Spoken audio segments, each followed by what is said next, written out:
बिस्मिल्लाहिर्रहमानिर्रहीम। उम्मीद करते हैं आप खैर व आफियत से होंगे। अल्लाह ताला आपको हमेशा अपने हिफ्ज़ व मान में रखे। जैसा कि आप जानते हैं कि सलेरिया लॉ कंपनी जो हमारा यूट्यूब चैनल है, यहाँ पर हम आपके लिए बड़ी कारआमद और रोज़मर्रा की ज़िंदगी में इस्तेमाल होने वाली कानूनी मामलात और कानून से रिलेटेड चीज़ें और अपडेट्स लेके आते हैं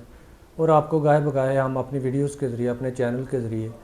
लेटेस्ट तरीन जो अपडेट्स होती हैं कानूनी, उनसे आगाह करते रहते हैं। आज हम आपके लिए बड़ी अहम और बड़ी कारआमद मालूमात लेकर आए हैं। एक बड़ा कॉमन सा इस्तेमाल होने वाला मसला पंजाब पुलिस के हवाले से हमारे माशरे में अक्सर पेश आता है। अगर किसी ने किसी शहरी के ख़िलाफ़ कोई छोटी सी एक झूठी दरख्वास्त ही क्यों ना हो जाए, पुलिस जब उस दरख्वास्त पर उस बंदे के घर जाती है, उसका जाने का अंदाज़, उसका तरीक़ाकार और उसके जो मामला जो वहाँ पे जाके पंजाब पुलिस के एहलकार करते हैं, वो बड़े खौफनाक होते हैं। और एक शरीफ शहरी और एक इज़्ज़त नफ्स रखने वाले शहरी के लिए वो बड़ा तकलीफ़ दह मामला होता है। वो घर में घुस जाते हैं ऐसे जैसे कोई अंदर डकैत हो, वो ख़वातीन के साथ बदतमीज़ी करते हैं, चादर चारदीवारी का तकद्दस पामाल करते हैं और वो ऐसे ट्रीट करते हैं जैसे ये साबित हो चुका है कि आप मुलजिम हैं। हालांकि कानूनन उनकी ड्यूटी सिर्फ इतनी होती है कि ये दरख्वास्त जिस बंदे के ख़िलाफ़ आई है उसको जाके आगाह करें कि आपके ख़िलाफ़ ये दरख्वास्त आई है, आप थाने में आएँ और अपना मौक़ा पेश करें। इसका तरीक़ाकार तो सिंपल ये होना चाहिए कि वो आएँ और आपसे मिलें या आपका दरवाज़ा नॉक करें, आपके घर में जो भी मौजूद है उसको इतला दें कि आपके ख़िलाफ़ ये दरख्वास्त है, आप थाने में आकर अपना मौक़ा बयान करें। लेकिन बजाय इसके वो इस तरह का तूफ़ान बदतमीज़ी बर्पा करते हैं कि इज़्ज़त नफ्स रखने वाले शहरी और वो घर वाले बेचारे सहम जाते हैं कि पता नहीं हमसे कौन सी गलती होगी। आज हम इस मौजू पर डिस्कस करेंगे कि खुदा न खास्ता अगर आपके साथ कभी ऐसा वाक़या रूनमा हो जाए तो आपने उससे कैसे डील करना है और ऐसे बदतमीज़ और अखलाकियात से घिरे हुए पुलिस एहलकारों का आपने बंदोबस्त कैसे करना है। खुदा न खास्ता आप किसी ऐसी सिचुएशन में फंस गए हैं, आपके घर में पुलिस आई है किसी दरख्वास्त की वजह से या किसी भी वजह से, वो बग़ैर नॉक किए या बग़ैर वो किसी वारंट के या परमिट के वो आपके घर में घुस गए हैं, वो आपसे बदतमीज़ी कर रहे हैं, आपको थ्रेट कर रहे हैं, आपके घर में ऐसे फिर रहे हैं जैसे उनका वो अपना घर हो, आपकी चादर और चारदीवारी का तकद्दस पामाल कर रहे हैं। आपने उनके साथ सबसे पहली बात तो आपने उनसे उलझना नहीं है, उनसे बदतमीज़ी नहीं करनी, कानून के साथ बदतमीज़ी नहीं करनी और बदतमीज़ी का कभी कोई फ़ायदा भी नहीं हुआ, चाहे आप कानून दान हों या कानून के रखवाले हों या कानून को तोड़ने वाले हों। अगर आप अखलाकियात के दायरे में रहते हुए चीज़ों को फेस करेंगे तो उसका आपको फ़ायदा होगा। आपने जो ही कोई पुलिस एहलकार आपके घर में एंटर होते हैं, उनके सीने के ऊपर उनका नाम और उनका पेटी नंबर, यानी जो उनका पुलिस नंबर होता है जिसको पेटी नंबर वो कहते हैं, वो दो चीज़ें आपने हर सूरत में तमाम एहलकारों की नोट कर लेनी है। उसके बाद आपने तमीज़ के दायरे में रहते हुए आप उनको कहें ठीक है आप आएँ, आप ड्राइंग रूम में बैठें, आप पानी पिएँ, आप चाय पिएँ और बताएं क्या बात है। अगर तो आपके साथ कोऑपरेट करते हैं तो ठीक है, अगर कोऑपरेट नहीं करते, आपको थ्रेट करते हैं, आपको हरासा करते हैं पैसे निकलवाने के लिए या किसी इस तरह के दूसरे मामले के लिए, तो आपने फौरी तौर पर 15 पर कॉल करनी है। 15 पर कॉल कर आपने इतला देनी है कि मेरे घर में इस तरह के कुछ लोग गुस्साए हैं जो ख़ुद को पुलिस एहलकार ज़ाहिर कर रहे हैं, मैंने कोई जुर्म नहीं किया, मेरा कोई कसूर नहीं है, मुझे नहीं पता ये क्यों आके मुझे थ्रेट कर रहे हैं, मुझे हरासा कर रहे हैं। ये कॉल करके आपने लाजमी तौर पर उनको जो है वो आगाह करना है। और दूसरा, अगर मुमकिन हो सके तो उनकी वीडियो वगैरह भी बना लें अगर ये पॉसिबल हो सके तो। आपकी कॉल के फ़ौरन बाद कोई ना कोई स्क्वाड लोकल पुलिस का या किसी जो गश्त करने वाला स्क्वाड है, कोई ना कोई स्क्वाड मौके पर ज़रूर आएगा, वो आपके साथ रब्ता करेगा। जब वो मौके पर आते हैं तो आप उनको बताएं कि ये पुलिस एहलकार है, अगर कोई दरख्वास्त है भी या कोई इस तरह का मामला है भी, ना इनके पास कोई वारंट है ना इनके पास कोई इस तरह का अख्तियार है, ये मेरे घर में घुसकर मेरी चादर और चारदीवारी का तकद्दस पामाल कर रहे हैं, मैंने इनसे तमीज़ से बात की है, मैंने इनको ड्राइंग रूम में बिठाया है, मैंने इनको पानी पिलाया, मैंने इनको चाय पिलाई है, मैंने इनसे पूछा है लेकिन ये मेरी बात सुनने को तैयार नहीं है, ये मेरे घर का तकद्दस पामाल कर रहे हैं। अमूमन अगर तो वो पुलिस एहलकार 60-70% ये चांस है कि वो पुलिस एहलकार आपकी 15 के कॉल के बाद वो वहाँ से भाग जाएंगे, वो मुहतात हो जाएंगे।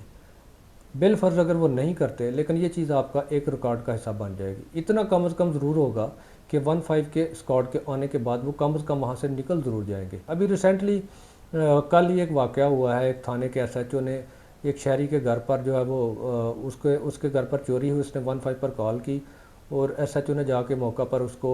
बजाय इसके कि उसकी दादरसी करता, उसकी हौसला अफजाई करता, الٹا اس کے اوپر اس نے جعلی FIR وہ 15 پہ کال کرنے کا پرچہ دے دیا۔ اب وہ شہری DPO کے پاس آ گیا، DPO صاحب کے پاس پیش ہوا، تو DPO صاحب نے فوری طور پر اس SHO کو سسپینڈ کر کے اس کے خلاف محکمہ انکوائری کا جو ہے وہ آرڈر کر دیا۔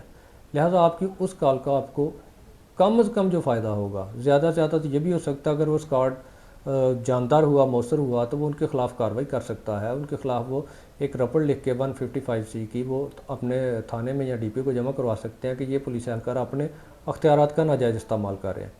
لیکن کم از کم آپ کو یہ فائدہ ضرور ہوگا کہ وہ آپ کے گھر سے نکل جائیں گے، وہ آپ کو تھریٹ کیے بغیر، آپ سے رشوت کھائے بغیر وہ آپ کے گھر سے نکل جائیں گے اور آپ سے محتاط ہو جائیں گے کہ اس بندے کے ساتھ آپ نے اس طرح پیش نہیں آنا۔ آپ کی کال کے بعد اگر وہ جو اسکواڈ آتا ہے وہ کوئی کارروائی نہیں کرتا، وہ کچھ بھی نہیں کرتا، آپ نے کیا کرنا ہے، آپ نے اسی دن، اسی وقت یا اس سے اگلے دن آپ نے DPO صاحب کے پاس یا DSP صاحب کے پاس آپ نے پیش ہو جانا ہے، ان کو بتانا ہے کہ اس طرح یہ پولیس اہلکار آئے تھے۔ اگر کوئی درخواست وغیرہ آپ کے خلاف کسی نے دی ہوئی ہے جھوٹی، آپ وہ بھی ساتھ لے جائیں کہ یہ ایک درخواست ہوئی تھی، لیکن اس درخواست پر انہوں نے اس طرح ریڈ کی میرے گھر میں، میرے گھر کی انسینٹ بجا دی، میرے چادر اور چاردیواری کا تقدس پامال کر دیا۔ میں ہر طرح سے قانون کے ساتھ کوآپریٹ کرنے کو تیار ہوں، اگر میرا قصور ہے اس درخواست میں اس کی ان کو انویسٹیگیشن کریں، میرا قصور ہے مجھے پکڑ لیں، مجھے سزا دیں۔ لیکن یہ کون سا قانون ہے کہ آپ گھر میں گھس جائیں، آپ گھروں کی چاردیواری جو ہے اس کو پھلانگیں اور لوگوں کا تقدس پامال کریں؟ یقیناً اس کے اوپر DPO صاحب کارروائی کریں گے اگر پولیٹیکل پریشر نہ ہوا۔ اگر فرض کرے 1000 میٹر چل رہا ہے ایک ضلع میں، 2000 میٹر چل رہے ہیں، وہ سارے کے سارے پولیٹیسائز نہیں ہوتے یا کسی اور اثر و رسوخ کے زیر سایہ نہیں ہوتے۔ عموماً اکثر معاملات میں DPO صاحب جو ہے وہ سٹینڈ لیتے ہیں۔ کچھ مخصوص معاملات ہوتے ہیں، مجھے افسوس کے ساتھ کہنا پڑتا ہے کہ کچھ معاملات ایسے ہوتے ہیں جس میں پولیٹیسائز چیزیں ہوتی ہیں، وہ پولیس کارروائی نہیں کرتی، DPO کارروائی نہیں کرتا، اس طرح کے معاملات ہو جاتے ہیں، لیکن وہ بڑے کیسز ہوتے ہیں، وہ اسپیشل کیسز ہوتے ہیں۔ جو روٹین میٹر ہے، عام جو معاملات ہیں، عام جو شہری کے ساتھ واقعات پیش آتے ہیں، ان کے اوپر اگر آپ سٹینڈ لیں تو یقیناً DSP یا DPO اس پہ کارروائی کرتے ہیں۔ تو آپ کو میرا مشورہ ہے کہ آپ کو ہمیشہ اس کے اوپر اپنی عزت کے اوپر کوئی کمپرومائز نہیں کرنا چاہیے۔ آپ سٹینڈ لیں، اللہ خیر کرے گا، اللہ آپ کی عزت کی حفاظت کرے گا اور آپ کو، آپ کے ساتھ اللہ کھڑا ہے اور وہ آپ کو سبب بھی فراہم کرے گا جہاں پر آپ کی جو ہے وہ داد رسی ہوگی، اور جن اہلکاروں نے آپ کے چادر اور چاردیواری کا تقدس پامال کیا ہے ان کو کڑی سزا بھی ملے گی۔ دکھ کی بات ہے کہ ہمارے جیسے معاشرے میں قانون پر عمل درآمد کرنے کے لیے سٹینڈ ہونا پڑتا ہے، آپ کو کھڑا ہونا پڑتا ہے، آپ کو اپنا حق چھیننا پڑتا ہے، اور جس طرح کا بھی یہ سسٹم ہے، لولا لنگڑا تھکا ہارا، لیکن اگر آپ سٹینڈ ہو جائیں، آپ اپنے حق کے لیے ڈٹ کر کھڑے ہو جائیں، آپ کے ساتھ ناانصافی ہو رہی ہو، آپ کھڑے ہو جائیں، تو آخر کار لڑائی لمبی ہو سکتی ہے، چھوٹی ہو سکتی ہے، اس میں دیر ہو سکتی ہے، لیکن آخر کار آپ کو آپ کا حق ملتا ہے۔ اور اللہ تعالیٰ کا فرمان ہے کہ میں حق پر چلنے والوں کا ساتھ دیتا ہوں۔ آپ اپنے حق کے لیے کھڑے ہوں، حالات کیسے بھی ہوں، جتنے مرضی برے ہوں، اپنے حق کے لیے کھڑے رہیں،